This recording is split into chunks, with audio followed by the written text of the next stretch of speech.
Assalamualaikum warahmatullahi wabarakatuh. Saya Yudi Pramuka, tukang donat dari Parung YouTuber tertua di semesta. Alhamdulillah, wassalatu wassalamu ala rasulillah. Gimana penonton? Sehat ya, moga-moga Allah memelihara kesehatan kita dan kesehatan akal, kesehatan badan, kesehatan jiwa. Dan bagi yang sakit ya, moga-moga Allah segera pulihkan. Dan yang sehat, kita bisa melakukan satu amal soleh ya, sebanyak-banyaknya, kerja amal soleh sebanyak-banyak, sehebat-hebatnya, dan seikhlas-ikhlasnya, dalam waktu yang sangat terbatas. Dan kalau bisa di akhir hayat, jangan sampai kita su'ul khotimah ya. Wala tamutunna illa wa antum muslimun ya. Janganlah kamu mati kecuali dalam keadaan Islam. Dan yang punya jabatan, kita doakan moga-moga jangan sampai di akhir senja ya, mengambil satu keputusan ya, yang tidak tepat ya, sebagaimana dilakukan oleh Muhammadiyah, menerima ya, izin tambang dari pemerintah untuk mengelola tambang batu bara. Kuncinya, tokoh kuncinya adalah Anwar Abbas di Muhammadiyah, yang dulu sangat vokal waktu di Majelis Ulama Indonesia ya, dan sekarang masih menjadi center ya, opini, pusat pembentukan publik dari Muhammadiyah, Anwar Abbas. Tapi kita sayangkan Muhammadiyah sekarang ya, di bawah Haidar Nasir dan Anwar Abbas, kira-kira begitu ya, sudah dikooptasi oleh Jokowi. Jokowi berhasil mencaplok sekarang Muhammadiyah, sebelumnya mencaplok BNU yang sudah mengajukan izin usaha tambang batu bara ke pemerintah melalui Bahlil. Dan Jokowi, pemerintah, sudah mencaplok ya, Banser, Ansor, ormas-ormas Islam yang besar itu, dengan memberikan Menteri Agama kepada Yakut ya, dan memberikan tambang kepada saudaranya yaitu Yahya Stakuf, saudara dari Yakut Khalil Qaumas ya, sudah dipegang. Dan yang terakhir, secara hampir sempurna Jokowi berhasil mencaplok ormas terbesar, kalau tidak terbesar dia terkaya di bumi ini, yaitu ormas Muhammadiyah yang didirikan oleh Kiai Haji Ahmad Dahlan tahun 1912 bulan November. Jadi usianya sudah lama, sudah 102 tahun, sementara Nahdlatul Ulama usianya sudah, dia didirikan tahun 26, yaitu berarti sudah umur 98 tahun ya. Perlu saya jelaskan dulu siapa saya. Saya bukanlah anggota Persyarikatan Muhammadiyah, tapi waktu umur 19 tahun saya ketemu tokoh Muhammadiyah, berdua ngobrol di rumahnya di tepi Masjid Agung Al-Azhar Kebayoran, yaitu saya berjumpa tahun 80, waktu umur 19 tahun saya berjumpa dengan orang besar, Ketua Majelis Ulama Indonesia, yaitu Buya Hamka. Dan saya juga pernah mengunjungi ya, A.R. Sultan Mansur, sebagaimana Buya Hamka tokoh Muhammadiyah, A.R. Sultan Mansur juga tokoh Muhammadiyah dan pernah menjadi pimpinan Muhammadiyah.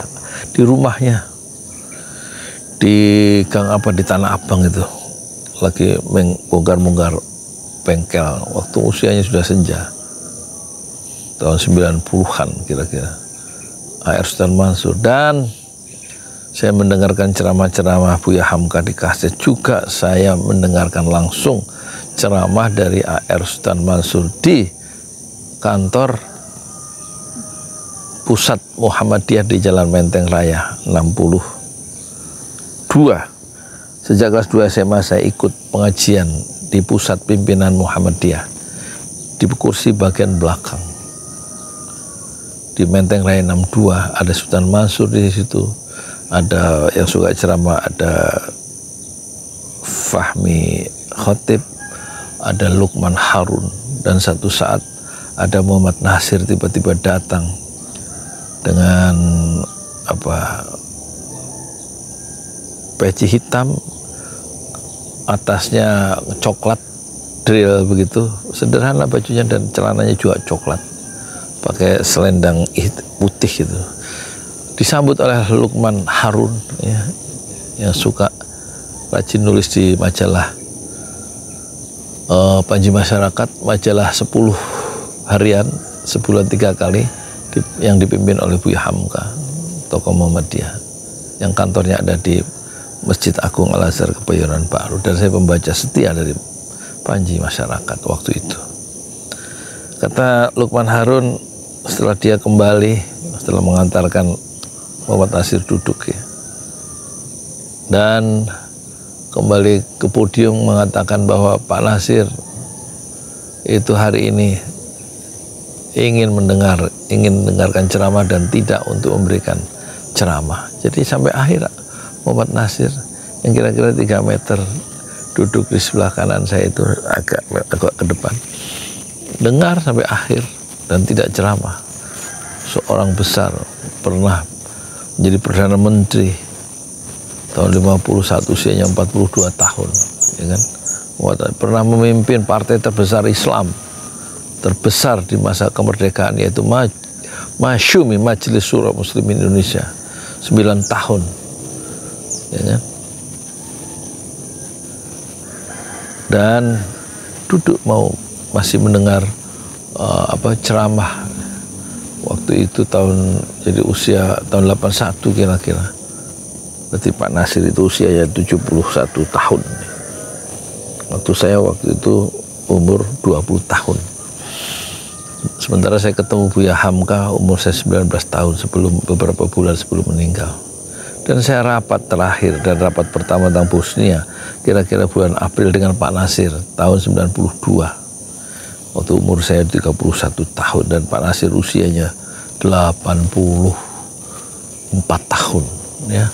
Masih mikirkan perjuangan Muslim Bosnia yang baru saja diserbu oleh tentara salibis Kristen Ortodoks Yugoslavia atau Serbia. Dan saya rapat ya, pertama dan terakhir di rumah Pak Nasir, di depan saya Pak Nasir dihalangi dengan meja kayu coklat isinya kue-kue, dan saya terkagum, terpukau oleh penjelasan Pak Nasir tentang pentingnya kita berjuang, ikut ya, membantu membela perjuangan kemerdekaan solidaritas Bosnia. Dan Pak Nasir sudah mengirimkan surat dalam berbahasa Arab kepada presiden pertama Bosnia, yaitu Alija Izetbegovic, dalam bahasa Arab, dan diterjemahkan ke bahasa Indonesia surat itu dan kemudian dibukukan 24 halaman. Idenya itu dari waktu saya rapat dengan Pak Nasir, karena Pak Nasir bilang kumpulkan seluruh informasi tentang Bosnia dan bukukan, cetak, dan kemudian kita cetak sekitar 5.000 eksemplar. Bukunya kira-kira setengah folio, 24 halaman, dan kita bikin tablik akbar pertama 18 Agustus hari Sabtu di halaman Dewan Dakwah Islamiyah di Masjid Al-Furqon ya, Keramat Raya 45, pusat pimpinan Yayasan Dewan Dakwah Islamiyah Indonesia, yang dulu tampaknya di situ adalah pusat kantor partai politik Masyumi, Keramat Raya 45 itu.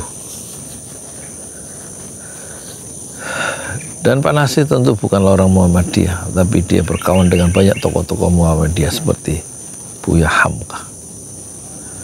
Nah, kita dalam perspektif sejarah itulah hendaknya kita melihat ya, bahwa apa yang dicapai oleh umat Islam Indonesia itu adalah kerja ya dari tokoh-tokoh di masa lalu, sebagaimana Muhammadiyah yang sekarang memiliki universitas sampai ratusan itu rumah sakit, klinik, rumah yatim piatu dan lain-lain, itu adalah kerja dari orang-orang seperti pendiri Muhammadiyah, Kiai Ahmad Dahlan. Ahmad Dahlan pernah mengatakan, hidupilah Muhammadiyah. Jangan mencari hidup dari Muhammadiyah. Dalam perspektif itu, dalam perspektif sejarah gerakan Muhammadiyah, persyarikatan Muhammadiyah yang bergerak di bidang dakwah, sekolah, rumah sakit, pendidikan dan dakwah, kita heran tiba-tiba Anwar Abbas berubah haluan ingin mengelola tambang. Saya baca di Tempo, asal muasalnya dia telepon terhadap pengusaha tambang katanya. Asal muasalnya itu. Jadi kata pengusaha tambang itu tidak disebutkan namanya.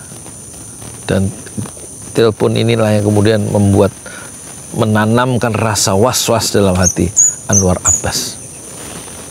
Sebagai salah satu tokoh Muhammadiyah yang sangat penting di era abad 21. Dan dia bikin autobiografi dengan cara yang buruk, dengan mengelola tambang batu bara dari rezim yang sebentar lagi tenggelam. Dan itu berarti menyorongkan kepala Muhammadiyah untuk diikat oleh tali lasso dan mudah ditarik, dikendalikan oleh orang yang memiliki tali lasso di leher Muhammadiyah itu. Tidak mungkin lagi ada kemerdekaan jiwa dalam diri Muhammadiyah yang telah dicontohkan kemerdekaan jiwa itu oleh Ustaz Mansur, oleh A.R. Fakhruddin, oleh Buya Hamka, oleh ayahnya Buya Hamka yang bawa Muhammadiyah ke Sumatera, yaitu Karim Amrullah dan lain-lain. Tapi di tangan pemimpin tokoh-tokoh Muhammadiyah, tampaknya Muhammadiyah mengalami decline, ya, dan kita khawatir dia akan tenggelam bersama kekuasaan rejim Jokowi yang juga mengalami decline sekarang ini. Kata Anwar Abbas mengikuti ucapan orang misterius di telepon itu, katanya usaha tambang itu bisa merusak lingkungan dan juga bisa tidak merusak lingkungan. Terus kedua, perusahaan tambang batu bara itu bisa ramah terhadap masyarakat dan juga bisa tidak ramah terhadap masyarakat. Jadi orang yang ditelepon ini orang yang ngerti siapa Anwar Abbas sebenarnya, sehingga Anwar Abbas terguncang dan mencoba, oh ternyata bisnis usaha tambang itu bisa membantu masyarakat dan bisa tidak merusak lingkungan. Tetapi kalau kita lihat narasi dari Amin Rais di channel resminya yang juga saya lihat tadi pagi setelah saya sholat tahajud subuh-subuh, usaha tambang batu bara itu isinya katanya bandit-bandit ada di sana. Dan Anwar Abbas itu begitu lugu dalam politik, lebih canggih Amin Rais, dan diingatkan ternyata Anwar Abbas ingin berkawan dengan bandit-bandit itu di dalam itu. Ya tentu saja nanti kalau sampai Anwar Abbas atau Muhammadiyah itu menerima dan mengelola tambang dengan alasan ini memberikan keuntungan, mudaratnya itu lebih besar daripada manfaatnya lebih besar daripada mudaratnya, itu tentu kita sayangkan. Kalau kata Amin Rais itu Muhammadiyah sudah keluar dari habitatnya. Habitatnya adalah dakwah pendidikan, bukan ngurusin tambang batu bara. Organisasi dakwah, organisasi pendidikan dan dakwah, bukan organisasi bisnis. Biarkan NU ngurusin bisnis, karena kalau NU itu orang-orang NU terkenal ya, sangat adaptif terhadap kekuasaan. Dia ikut Nasakom, Partai Nahdlatul Ulama itu kan. Sekarang dia ikut pemerintah menerima izin tambang itu PBNU kan. Tapi Muhammadiyah kan punya karakter sendiri. Dia bisa melakukan maintenance distance, penjagaan jarak sebagai Islam kota, kira-kira begitu ya. banyak orang-orang yang terampil, yang teknokrat, yang bisa mengisi pos-pos di sektor modern dan bisa berpikir lebih jernih, tidak kehilangan perspektif terhadap kekuasaan. Kan itu yang dicontohkan oleh Kiai Ahmad Dahlan ketika Ahmad Dahlan menerima bantuan subsidi pendidikan dari pemerintah kolonial Belanda. Itu kan untuk supaya sekolah-sekolah Muhammadiyah yang mengajarkan agama Islam itu bisa tumbuh karena ada dana dari pemerintah Belanda. Bukan bisnisnya yang disasar oleh Kiai Ahmad Dahlan, tapi sekolah ya sebagai pusat kaderisasi pejuang-pejuang dakwah di masa depan. Sekarang Muhammadiyah sudah menjadi kaya raya. Kalau bahasanya organisasi yang kaya raya. Dan sudah punya sekolah di 5 benua, di Australia, di Eropa, dan beli masjid di Spanyol tempoh hari. Tapi masih hubud dunia, ya pengurus-pengurusnya sekarang itu cinta dunia, hanya berubah hanya karena apa? Karena telepon. Siapa yang menelpon itu? Hanya Anwar Abbas yang tahu. Dan hanya Allah yang tahu, tetapi Anwar Abbas sedang melakukan satu pertaruhan yang besar bahwa Muhammadiyah sekarang berada di simpang jalan dan sudah jelas dia akan dikooptasi oleh kekuasaan. Yang kekuasaan setelah Jokowi berakhir itu berarti Muhammadiyah tidak bisa membuka mulutnya lagi ketika rezim itu diteruskan oleh Prabowo. Dan Prabowo kemudian menggusur rakyat dalam proyek-proyek PSN, sementara rakyat yang harusnya dibela oleh NGO dan juga ormas-ormas keagamaan seperti NU dan Muhammadiyah dan lain-lain, sekarang mulutnya terjahit ketika berhadapan dengan rakyat yang dizolimi oleh rejim berikutnya, yaitu rejim Jokowi dan rejim berikutnya. Kenapa? Muhammadiyah tidak bisa ngomong lagi, tidak bisa lagi beramar ma'ruf nahi mungkar, karena sudah mendapatkan izin dari pemerintah satu usaha tambang yang nilainya mungkin sampai triliunan, dan itu mengguncangkan seorang Anwar Abbas dan kawan-kawannya, mungkin sampai termasuk Haidar Nasir. Satu biografi yang akan ditulis oleh sejarah dengan tinta hitam untuk kepengurusan Muhammadiyah di era Jokowi, dan Jokowi berhasil mengkooptasi, menaklukkan organisasi yang besar, organisasi keagamaan yang besar, dan berhasil membungkam suara-suara profetik, suara-suara yang membebaskan dari kezaliman. Sekarang tidak bisa lagi karena sudah dijinakkan oleh kekuasaan hanya dengan selembar izin usaha tambang. Saya di Pramuka, tukang donat dari Parung YouTuber. Tertuah di semesta fasbir sabran jamila. Bersabarlah dengan kesabaran yang indah. Assalamualaikum warahmatullahi wabarakatuh. Di jalan Allah. Ini Masjid 6 Syuhada lagi dikunjungi sama Ketua Hilmi. Modal awalnya berapa Pak Yudi Pramuko? 750.000. 750.000 rupiah aja. Jadi ini 500 jutaan nih barang. Sekarang udah habis 310. Masya Allah, tuh udah pakai keramik, plafon granit tuh kayak marmer tuh. Masya Allah nih, sampai juga kita ke sini. Masjid 6 Syuhada, ngapa namanya Masjid 6 Syuhada, ya, Pak Yudi? Kita mau mendokumentasikan perjuangan dakwah nama anak muda pengawal Habib Rizik Syihab itu. Masya Allah. Yang dibunuh sama orang jahat di kilometer 50. Kilometer 50 ya. Itu kan simbol memperjuangkan dakwah itu kita harus memberikan segalanya untuk Islam kan ya. Masya Allah. Dan nama anak muda itulah yang sudah memberikan segalanya untuk Islam. Masya Allah. Apa nanti nama pemuda itu ada juga di sini mungkin diterahkan? Mungkin namanya 6 Syuhada. 6 Syuhada ya. 6 Syuhada dipasang di sini. 6 Syuhada. Bepali, apa yang dikomentarin dari ini semua, Bepali? Masya Allah, luar biasa. Dari uang 700.000, kalau pengen ternyata bisa. Bisa. Allah kirim. Betul, bisa. Ya, dengan dengan masuk satu gang kecil, tapi Bapak ini luar biasa. Kecil tuh. Masya Allah kan? Satu kol aja. Masya Allah. Perjuangan Pak Yudi Pramuko, YouTuber sejagat paling tua. Tertua di semesta. Tertua di semesta. Masya Allah. Tukang donat. Tukang donat. Tukang donat dari Paru. Ini saya laporkan dari lapangan ini, langsung dari Masjid Anam Syuhada. Masya Allah. Dan ini dia. Dalam lihat ah. Tuh lihat tuh masjidnya. Tuh imamnya situ tuh. Malam-malam lagi kita. Masya Allah. Masih kurang nih. Atapnya katanya transfer aja. Masjid Anam Syuhada sebentar lagi selesai. Dinding lubang angin sebagian sudah terpasang, lantai 2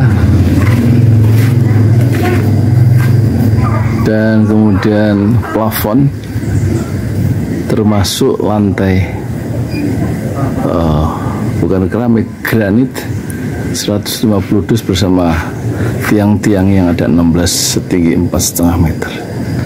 Kemudian finishing terakhir adalah tangga menjebol atap ya, lantai pertama untuk masuk ke lantai 2.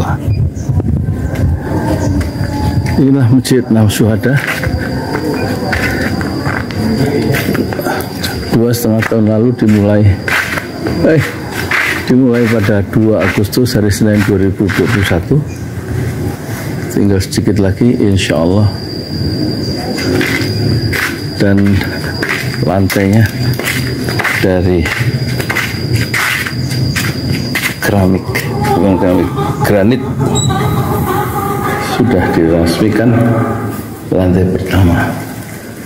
Nanti lantai kedua lewat sini tangganya jebol untuk masuk ke lantai 2. Inilah Masjid Anam Syuhada yang sangat megah karena dari bahan-bahan pilihan kualitas nomor 1.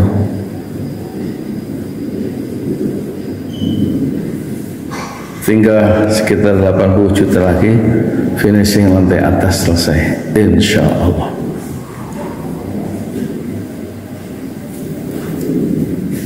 Ya, inilah Masjid Anam Syuhada yang sangat bersejarah ya dalam sejarah dakwah Indonesia modern, insya Allah, karena ini dibangun dalam konteks kezaliman rejim penguasa yang sudah membunuh 6 santri dari front Laskar Front Pembela Islam, dan kita abadikan pengorbanan dan perjuangan dakwah mereka sehingga kita sebut namanya Masjid Anam Syuhada. Mereka mengawal perjalanan dakwah gurunya Habib Rizik Syihab, dan mereka dicegat oleh orang-orang jahat di kilometer 50. Saya Yudi Pramuko, tukang donat dari Parung Suber, tertua di semesta fasbir sabrun jamil. Bersabarlah dengan kesabaran yang indah. Assalamualaikum warahmatullahi wabarakatuh.